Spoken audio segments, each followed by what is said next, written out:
আসসালামু আলাইকুম। Ringtail lemur আলহামদুলিল্লাহ বন বিভাগ এবং ডিবির সহায়তায় চুরিকৃত 3টা লেমুর থেকে একটা লেমুর উদ্ধার করা হয়েছে।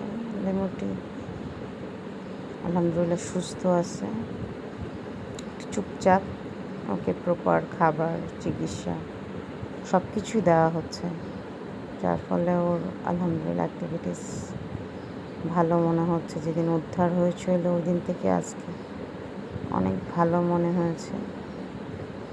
আমি এসেছিলাম দেখতে, তো আমার অনেক ভালো লেগেছে ওর অবস্থা দেখে।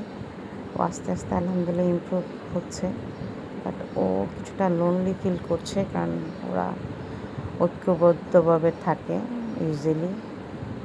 এটা মাদাগাস্কার একটা ন্যাশনাল অ্যানিমালস। বাংলাদেশে 3টা ছিল, এখন একটা রয়েছে। ইনশাল্লাহ বাকি 2টাও আমরা উদ্ধার করতে পারবো। তো ও ন্যাচারাল খাবারই খাচ্ছে আলহামদুলিল্লাহ।